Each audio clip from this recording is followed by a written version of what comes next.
Parliament వర్షాకాల సమావేశాలు గత శుక్రవారం నాడు ముగిశాయి. లోక్సభ ఎన్నికలు ముగిసిన తర్వాత రాహుల్ గాంధీ విషయంలో బీజేపీ వైఖరి కాస్త మారింది.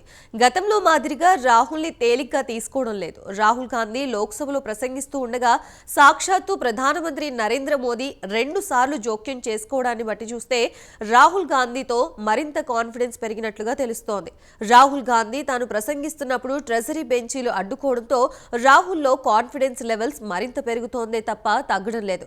మరి ఇంతలో ఎంత మార్పు? ఈ ప్రత్యేక కథనంలో తెలుసుకుందాం.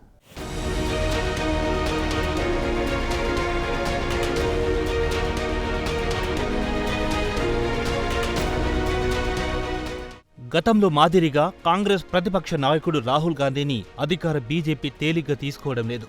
కేంద్రంలో మోడీ 3.0 ప్రభుత్వం వచ్చి 2 నెలలు దాటిపోయింది. గతంతో పోల్చుకుంటే రాహుల్లో కాస్త రాజకీయ పరిపక్వత కనిపిస్తోంది. గత శుక్రవారం నాడు ముగిసిన పార్లమెంట్ వర్షాకాల సమావేశాల్లో రాహుల్ తన ప్రసంగాల్లో పదును పెంచారు.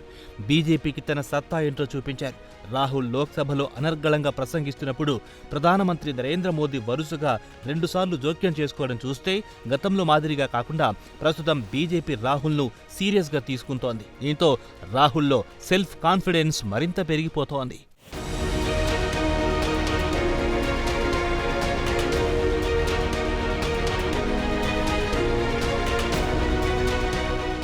ఇక కాంగ్రెస్ కూడా గతంలో మాదిరిగా కాకుండా వ్యూహాత్మకంగా వ్యవహరిస్తోంది. దళిత కార్డును ప్రయోగిస్తోంది. లోక్సభలో కుమారి శైలజా, చరణ్జీత్ సింగ్ చెన్నీ, ప్రణీత్ షిండేను ఎంపిక చేసింది.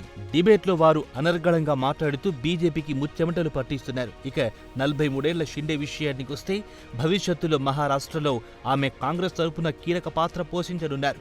పార్లమెంట్లో ఇండియా కూటమి తరపున ఎన్డీఏ బీజేపీ కూటమిని బలంగా ఎదుర్కోగలరు. ఇక ట్రెజరీ బెంచ్ వైపు చూస్తే బీజేపీ తరపున అనురాగ్ ఠాకూర్, నిషికాంత్ దూబే మూస పద్ధతిలో ప్రతిపక్షాలను విమర్శిస్తున్నారు. ఆర్థిక మంత్రి నిర్మలా సీతారామన్ ఒక్కరే కాస్త ప్రతిపక్షాలను బలంగా ఎదుర్కొంటున్నారు.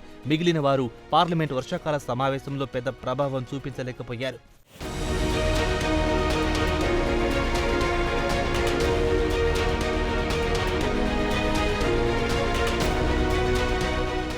ఇటీవల ముగిసిన పార్లమెంట్ వర్షాకాల సమావేశంలో జరిగిన సమావేశాలను ఓసారి అవలోకన చేసుకుంటే కొత్తగా వ్యవసాయ మంత్రి పాత్రను శివరాజ్ సింగ్ చౌహాన్ పోషిస్తున్నారు. ఇక మోదీ కేబినెట్లో మాజీ ముఖ్యమంత్రులను మంత్రులుగా చేశారు. వారికి పునరావాసం కల్పించారు. వారిలో మనోహర్ లాల్ ఖట్టర్, జితన్ రామ్ మాంఝీ, హెచ్డి కుమారస్వామి, సర్బానంద్ సోనోవాల్, మధ్యప్రదేశ్ మాజీ సీఎం చౌహాన్లను చెప్పుకోవచ్చు.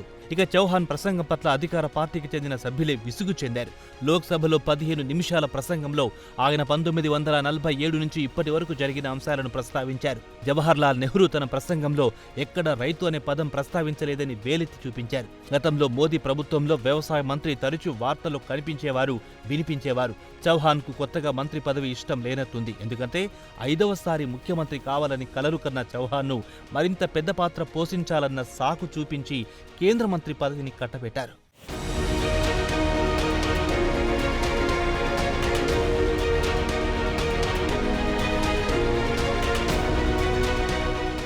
ఇక మరో ముఖ్యమైన అంశమేమిటంటే బీజేపీ ఎంపీలు ఇండియా కూటమి ఎంపీలతో తీవ్రంగా వాగ్వాదం చేస్తున్నప్పుడు ఎన్డీఏ కూటమి సభ్యులు మాత్రం ఏదో చోద్యం చూసినట్టుగా చూశారు తప్ప వారికి మద్దతుగా మాట్లాడలేదు. అదే సమయంలో ఇండియా బ్లాక్ మాత్రం కలిసికట్టుగా బీజేపీని ఎదుర్కొంది. దీంతో బీజేపీ ఒక్కటే ఇండియా కూటమితో యుద్ధం చేయాల్సి వచ్చింది. ఇక ఎన్డీఏ కూటమి పక్షాలు మాత్రం బీజేపీకి స్పష్టమైన సందేశం ఇచ్చినట్లు కనిపిస్తోంది. లోక్సభలో ఇండియా కూటమితో మీరే తలపడండి, మమ్మల్ని లాగొద్దని చెప్పినట్టుగా ఉంది అక్కడి పరిస్థితి చూస్తే. అధికారంలోకొచ్చి 2 నెలలు కాకముందే ఎన్డీఏ కూటమిలో పగుళ్లు కనిపిస్తున్నాయి. మహారాష్ట్ర సీఎం ఏక్నాథ్ షిండే ఎప్పుడు ప్లేట్ ఫిరాయిస్తాడో తెలియకుండా ఉంది. ఇక వర్క్ బోర్డు సవరణ బిల్లు 2024ను తెలుగుదేశం అడ్డుకోవడంతో ఈ బిల్లును జేపీసీకి పంపాల్సి వచ్చింది. నితీష్ కుమార్ కు సన్నిహితుడైన బీహార్ మంత్రి విజయ్ చౌదరి కూడా వర్క్ బోర్డు బిల్లును జేపీసీకి పంపాలని డిమాండ్ చేశారు. మైనార్టీల ప్రయోజనాలను రక్షించాలని ఆయన డిమాండ్ చేశారు.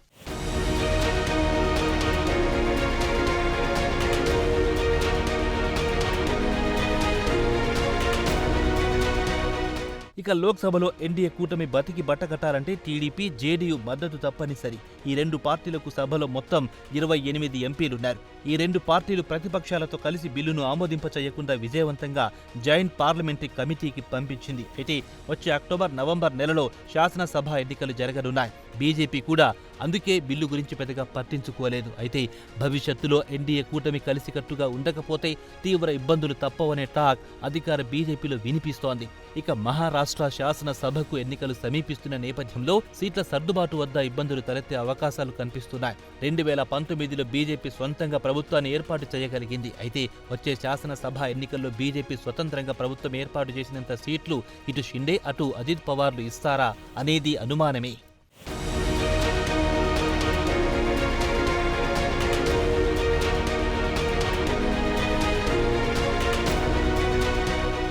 ఇక కర్ణాటకలో ఎన్డీఏలో అప్పుడప్పుడు పగుళ్లు కనిపిస్తున్నాయి. మైసూర్, బెంగళూరు పాదయాత్రకు తాము దూరంగా ఉంటామని జేడీఎస్ ప్రకటించింది. దీనికి కారణమూ లేకపోలేదు.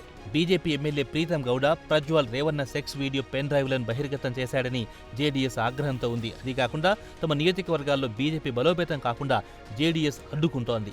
ఇక ఆంధ్రప్రదేశ్ ముఖ్యమంత్రి చంద్రబాబు నాయుడు కూడా తన రాష్ట్రం అమరావతికి పెద్ద ఎత్తున నిధులొచ్చే వరకు సై అంటారు. పరిస్థితి అనుకూలంగా లేదంటే ఆయన కూడా కూటమి నుంచి జారుకుంటారు. ఇక ఇండియా కూటమి బలం 237 ఎంపీలు, బీజేపీ సొంత బలం 240 సీట్లు. ఇక వ్యత్యాసం మాత్రం కేవలం 3 సీట్లు మాత్రమే. అయితే ప్రతిపక్షాల్లో ప్రతి ఒక్కరు ప్రధానమంత్రి పదవి కోసం పట్టుబడతారు. బీజేపీకి మాత్రం ఆ ఇబ్బంది లేదు.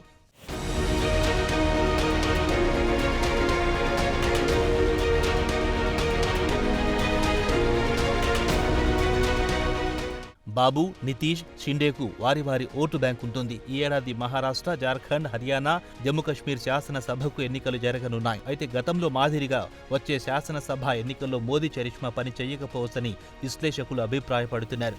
మొత్తానికి చూస్తే మొదటి పార్లమెంట్ సమావేశంలో కూటమిలో ఐకమత్యం లోపించిందన్న టాక్ వినిపిస్తోంది. మోదీ కంటే రాహుల్ స్కోర్ చేశారన్నది రాజకీయ విశ్లేషకుల అభిప్రాయం.